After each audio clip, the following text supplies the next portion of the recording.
नमस्कार, स्वागत है आप सभी का। आपके साथ मैं हूं अपर्णा मौजम। गोंडा में पान मसाला के एक बड़े कारोबारी राजेश कुमार गुप्ता के 8 साल के पोते नमो गुप्ता की किडनैपिंग का सनसनीखेज मामला सामने आया है। कानपुर की तर्ज पर अपहरणकर्ताओं ने फोन पर परिवार वालों से फिरौती की डिमांड की है, जो कि 4 करोड़ रुपए बताई जा रही है। पुलिस ने केस दर्ज कर लिया है और पड़ोसी जिले को अलर्ट कर किडनैपर्स की तलाश की जा रही है। बताया जा रहा है कि शुक्रवार को करनैलगंज नगर के मोहल्ला गाड़ी बाजार में स्वास्थ्य विभाग का परिचय पत्र गले में टांग कर एक कार से कुछ लोग मोहल्ले में मास्क बांटने के लिए आए। राजेश गुप्ता के 8 साल के पोते को यह कहकर ले गए कि गाड़ी से सैनिटाइजर देना है। गाड़ी के पास पहुंचते ही बच्चे को लेकर फरार हो गए। जानकारी तब परिवार वालों को हुई जब बच्चे के पिता हरि गुप्ता के मोबाइल पर बदमाशों ने कॉल किया। 17 घंटे बाद भी पुलिस और क्राइम ब्रांच के हाथ खाली हैं।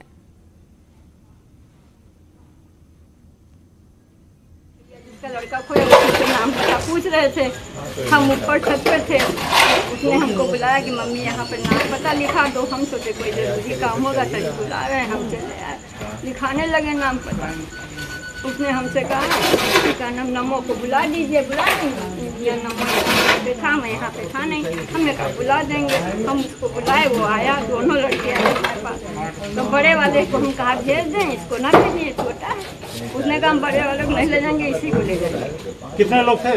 2 लोग थे। क्या बता के आए थे वो लोग, क्या कह रहे थे? वो हरी जिनका लड़का, उन्हीं से बताया था। हम दिल्ली से आए हैं स्वास्थ्य विभाग से, हमको 50,000 रुपये मिले हैं मास्क बांटने के लिए। नहीं, जिन लोग ले गए हैं उनका कोई फोन तो नहीं आया? नहीं। क्या अपहरण कर लिया क्या? अभी मतलब मालूम ऐसे होता। अब हम आपको बच्चे की किडनैपिंग का सीसीटीवी फुटेज दिखाते हैं। न्यूज 18 के पास अपहरणकर्ताओं का वो एक्सक्लूसिव वीडियो है। बच्चे को कार में बैठाते न्यूज 18 के पास ये विजुअल आप तस्वीरों में देख सकते हैं। यहां देखिए, बच्चे को एक शख्स ले जा रहा है, दूर गाड़ी खड़ी हुई है और फिर वो उसे कार में बैठाकर वहां से रफू चक्कर हो जाते हैं। मास्क और सैनिटाइजर देने के बहाने बच्चे को फुसलाया। ये देखिए, नीली कमीज पहना एक शख्स बच्चे को हाथ पकड़कर उस गाड़ी की तरफ ले जा रहा है और फिर बच्चे को गाड़ी में बैठाता है वो, और उसे लेकर वो लोग फरार हो जाते हैं। तो घर से बुलाकर ले गए थे ये किडनैपर्स। खुद को स्वास्थ्य विभाग का कर्मचारी बताया था। गले में स्वास्थ्य विभाग का परिचय पत्र भी डाला हुआ था ताकि किसी को कोई शक ना हो। यह कहा कि सैनिटाइजर देना है, इसलिए बच्चे को अपने साथ चलने को कहा। बच्चा उनके पीछे पीछे चला गया और फिर वो बच्चे को बैठाकर वहां से फरार हो गए।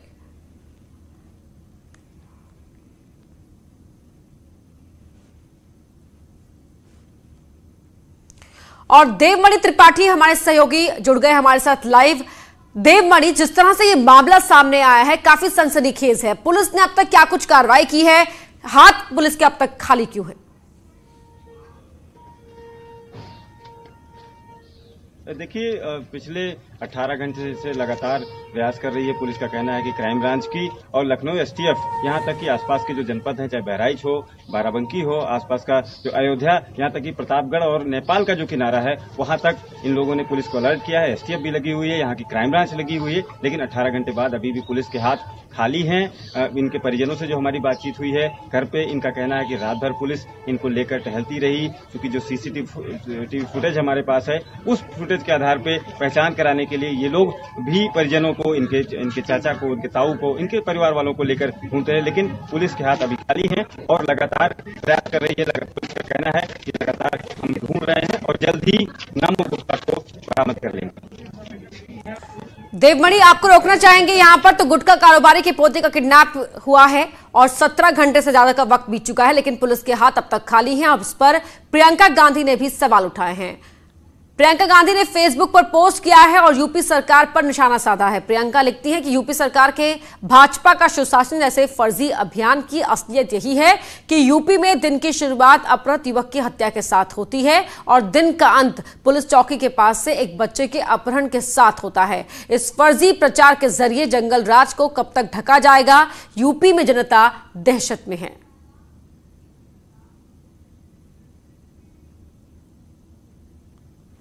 तो वहीं अखिलेश यादव ने भी ट्वीट किया है। एसपी अध्यक्ष अखिलेश यादव लिखते हैं, कानपुर के बाद अब गोंडा में एक व्यापारी के बच्चे की अपहरण की खबर से उत्तर प्रदेश की जनता में घोर आक्रोश फैल गया है। बीजेपी सरकार अगर उत्तर प्रदेश के बच्चों की रक्षा नहीं कर सकती है तो उसे सत्ता में बने रहने का कोई अधिकार नहीं है। लगता है कि अपराधियों ने एनकाउंटर वाली सरकार का ही एनकाउंटर कर दिया है। तो बच्चे की किडनैपिंग के इस मामले पर अखिलेश यादव ने भी ट्वीट करके सरकार को घेरा है, तो प्रियंका गांधी ने भी ट्वीट करके यूपी सरकार पर निशाना साधा है। यह सीसीटीवी फुटेज उस वक्त का है जब अपहरणकर्ताओं में से एक बच्चे को घर से अपनी कार की तरफ ले गया, ये कहते हुए कि उसे कार से सैनिटाइजर निकालकर बच्चे को देना है। आप तस्वीरों में देख सकते हैं, नीली रंग की कमीज पहने वो जो शख्स चल रहा है बच्चे के आगे आगे, वो अपहरण करता है। स्वास्थ्य कर्मचारी बनकर ये बदमाश आए थे और पुलिस के हाथ ये फुटेज लग चुकी है। उसके बावजूद भी पुलिस के हाथ अब तक खाली है। ये महत्वपूर्ण फुटेज पुलिस के पास है। अब हम आपको किडनैपर्स की धमकी का ऑडियो सुनाते हैं।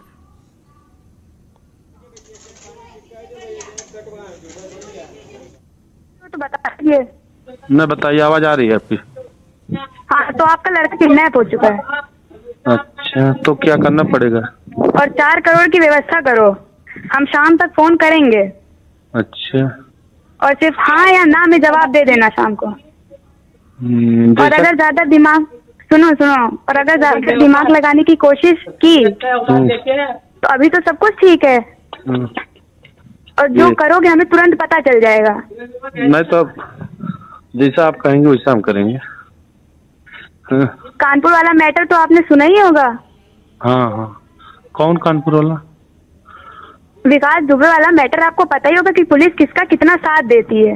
नहीं, हम जान रहे हैं। तो पुलिस तक जाने की आपको कोई जरूरत नहीं, जाना जा सकते हो, मैं मना नहीं कर रही। जी नहीं, हमें हमारा लड़का चाहिए। आपको आपका लड़का चाहिए तो हम 2-3 घंटे बाद आपके पास फोन करेंगे। जी, और जैसा होगा बताइएगा, हाँ या ना में सिर्फ जवाब सुनना है। जी। और अगर आपने कुछ भी कदम उठाने की कोशिश की तो आप लड़के की उम्मीद छोड़ दीजिएगा। नहीं, हम कोई कदम नहीं उठाएंगे।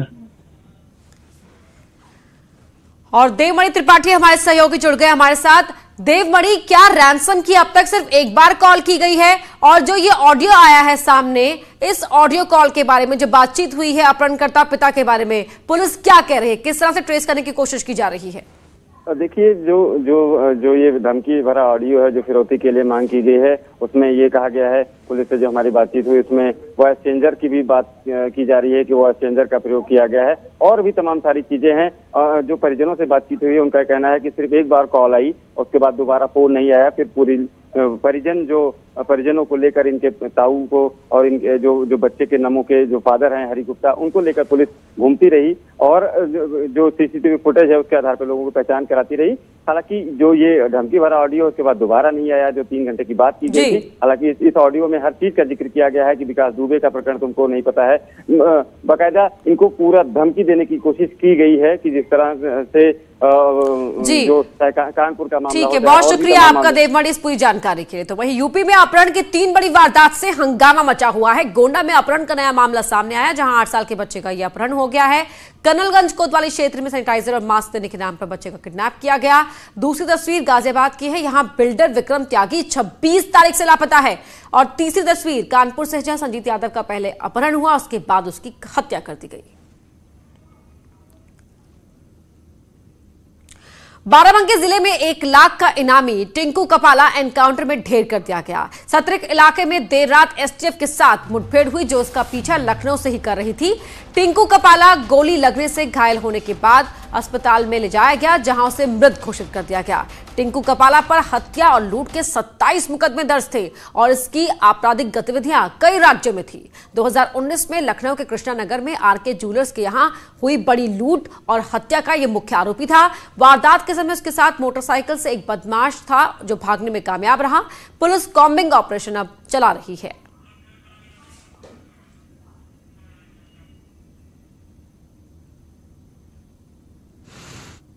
थाना सफेद क्षेत्र में एक मुठभेड़ की है। इसकी सूचना रात लगभग 11:15 बजे जिला पुलिस को प्राप्त हुई है। एसटीएफ द्वारा जो इनपुट दिया गया उसके अनुसार ये घायल व्यक्ति टिंकू कपाला उर्फ कमल किशोर है, जो लखनऊ में चौक का रहने वाला है। इसके खिलाफ 27 मुकदमे पंजीकृत हैं। अलग अलग जनपदों में, अलग अलग राज्यों में मुख्य रूप से लूट और हत्या के अभियोग हैं इसके खिलाफ। 1 लाख रुपए का इनाम इसके ऊपर घोषित था। ये मुठभेड़ के दौरान घायल हुआ, जिसे स्थानीय पुलिस ने तत्काल इलाज के लिए जिला अस्पताल भेजा, जहां इलाज के दौरान इसकी मृत्यु हो गई है। अनिरुद्ध शुक्ला हमारे सहयोगी फोन लाइन पर जुड़ गए हैं बाराबंकी से हमारे साथ। अनिरुद्ध, ये बड़ी कामयाबी कहेंगे यूपी एसटीएफ के लिए? निश्चित तौर से जिस तरीके से 27 मुकदमे इसके ऊपर थे टिंकू कपाला के ऊपर, और इसका गैंग काफी सक्रिय था, उत्तर प्रदेश के साथ साथ तमाम और राज्यों में कई लूट की और हत्या की वारदात को अंजाम दिया था, तो निश्चित तौर से ये एक बड़ी उपलब्धि थी। यूपी एसटीएफ को ये लीड भी मिली थी कि जनपद बाराबंकी में ऐसी ही घटनाओं को ये अंजाम देने के लिए आया। इससे पहले आपको बता दें कि 2019 में भी कृष्णानगर थाना क्षेत्र में आरके ज्वेलर्स के यहाँ भी ऐसी लूट की वारदात को अंजाम दिया, जिसमें बिल्कुल, तो कई तरह की वारदातों में इसकी इन्वॉल्वमेंट रही और इस पर कई तरह के मुकदमे जो हैं अलग अलग राज्यों में चल भी रहे थे। बहुत शुक्रिया आपका निरुद्ध इस जानकारी के लिए। वहीं मुजफ्फरनगर की खतौली कोतवाली पुलिस और गौ तस्करों के बीच मुठभेड़ हुई। खुद को घिरता हुआ देख उन्होंने पुलिस पर फायरिंग कर दी। पुलिस की जवाबी फायरिंग में एक गौ तस्कर जख्मी हो गया, जिसे अस्पताल ले जाया गया, जबकि एक साथी वहां से भाग गया। गिरफ्त में आए बदमाश ने पुलिस की तफ्तीश में अपना नाम हसीन बताया, जो कि खतौली कोतवाली से ही टॉप 10 का हिस्ट्री शीटर बदमाश है, जिस पर दर्जनों मुकदमे चल रहे हैं। मौके से पुलिस ने एक गाय, गौकशी के औजार और तमंचा कारतूस बरामद किया। कार्रवाई की, उसमें एक व्यक्ति को गोली लगी है, जिसका नाम हसीन पुत्र यासीन है, जो खतौली का ही रहने वाला है और खतौली थाने के टॉप 10 में वो अपराधी है, टॉप 10 अपराधी है, थाने का हिस्ट्री शीटर भी है। और अभी जानकारी में भी आया है कि थाने का हिस्ट्री शीटर है और उस पर गैंगस्टर के भी मुकदमे हैं, गैंगस्टर सहित उस पर दर्जनों मुकदमे हैं। विकास दुबे की एक व्हाट्सएप चैटिंग और कॉल सामने आई है, जो दावा किया जा रहा है कि एक नेता के साथ की है, जिसमें विकास सरेंडर के इंतजाम करने के लिए मदद की गुहार लगा रहा है। चैट में विकास दुबे 20 लाख रुपए, 4 जोड़ी वकीलों की पोशाक और जूते का इंतजाम करने की गुजारिश कर रहा है। विकास टाइम खराब होने की बात कहकर नेता से मदद के बदले में कानपुर में प्रॉपर्टी देने का वादा कर रहा है। तो नेता से 20 लाख रुपए का इंतजाम करने को कह रहा है विकास दुबे। ये पूरी चैट इसमें है, आप देख सकते हैं टीवी स्क्रीन पर। इसमें विकास दुबे कह रहा है कि 4 जोड़ी वकीलों की पोशाक, जूते के इंतजाम किए जाए। ऋषभ मणि हमारे सहयोगी जुड़ गए हमारे साथ। ऋषभ, अब जो ये चैट सामने आई है, व्हाट्सएप चैटिंग और कॉल सामने आई है, कि इसमें विकास दुबे किस तरह से गिड़गिड़ा रहा है मदद के लिए? जी अपर्णा, देखिए ये उस वक्त का बताया जा रहा है व्हाट्सएप चैट, जब वो औरैया से निकला है ग्वालियर के लिए, और ग्वालियर में या वाराणसी में सरेंडर की तैयारी कर रहा था। भारतीय जनता पार्टी के एक नेता बताए जाते हैं कानपुर में, उनसे वो व्हाट्सएप पे लगातार संपर्क में था, फोन भी कर रहा था और उनसे कह रहा था वकीलों के 4 जोड़ी कपड़े, जूते और 20 लाख रुपए का इंतजाम कर दिया जाए, ताकि उसको सरेंडर करने में आसानी हो। और भाजपा नेता ने लगातार ये जानकारी पुलिस को भी दे दी, एसटीएफ के पास भी ये जानकारी थी, जिसके माध्यम से विकास दुबे को खोजने का काम भी जारी था। जब वो भाजपा नेता बोल रहे थे कि उनके पास पैसों का इंतजाम नहीं, तो उसने एक जगह सपा के एक विधायक का भी जिक्र किया है कि आप उनसे मिल सकते हैं, जाके वो इंतजाम कर सकते हैं। उसने 1-2 रसूखदार लोगों का नाम भी लिया है जो इंतजाम कर सकते हैं। तो बहुत ही महत्वपूर्ण चैट ये उस वक्त ही मानी जा रही है कि विकास भाजपा नेता के संपर्क में था और सपा विधायक के माध्यम से ही रुपए, पैसे, वकीलों की ड्रेस, जूते और तमाम चीजों के इंतजाम करने की कोशिश कर रहा था। और ये बात बिल्कुल सही है, इस चैटिंग से भी समझ में आता है कि विकास दुबे डरा था, उसको लग रहा था कि उसका एनकाउंटर हो सकता है, और वो कई जगह ऐसा चैट कर रहा है कि वो उसका और उसके साथ के कई लोग हैं, उन सबका एनकाउंटर हो सकता है। और ये भी बार बार कह रहा है कि मुझे धोखा मत देना, अगर धोखा दोगे तो अंजाम ठीक नहीं होगा। साथ ही ये भी उसने कई जगह जिक्र किया है कि जितना पैसा आज आप देंगे 2 दिन बाद उसका दुगना आपको मिल जाएगा, और कानपुर में कहीं भी कितनी भी प्रॉपर्टी आपके लिए अरेंज कर दी जाएगी। अपर्णा, बिल्कुल, बहुत शुक्रिया आपका ऋषभ जानकारी के लिए। वहीं विकास दुबे मामले सबसे बड़ा खुलासा हुआ है। न्यूज 18 के पास विकास का आखिरी ऑडियो है, जिसमें वो डरा हुआ लग रहा है। मदद के लिए रिश्तेदार को फोन कर रहा है विकास को मुखबरी होने का डर सता रहा है। ऑडियो में विकास कह रहा है यूपी में बहुत बड़ा मैटर हो गया।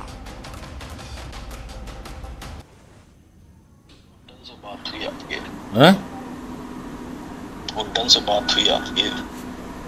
गुड्डन का नंबर है, नहीं लग रहा था। जो नंबर हमने दिया वो लग रहा है? नहीं लग रहा है, नंबर तो ऑफ जा रहा, हमने भी कोशिश की। तो नहीं लग रहा है।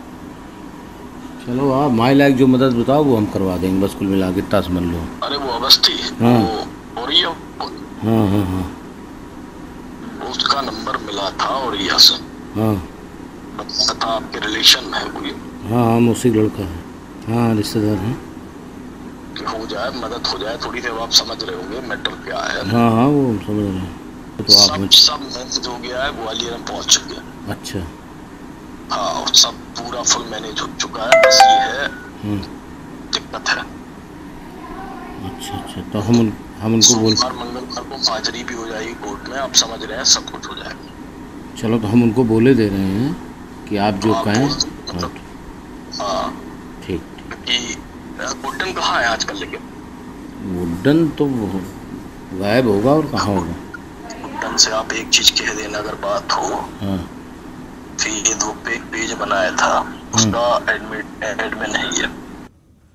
और अब खबर जालौन से, जहां अज्ञात कारणों से चलती कार में भीषण आग लग गई। देखते ही देखते कार आग का गोला बन गई। कार में सवार 2 महिलाओं सहित 5 लोगों ने कूदकर अपनी जान बचाई। उरई में शादी समारोह में शामिल होकर वापस अपने घर आलमपुर मध्य प्रदेश जा रहे थे कार सवार।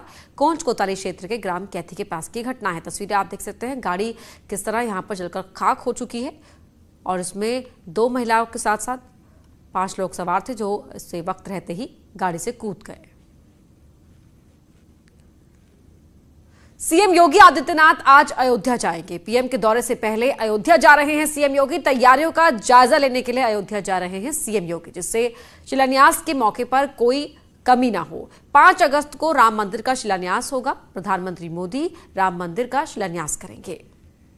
तो प्रधानमंत्री के दौरे से पहले अयोध्या जा रहे हैं आज सीएम योगी। वहां वो तैयारियों का जायजा लेंगे।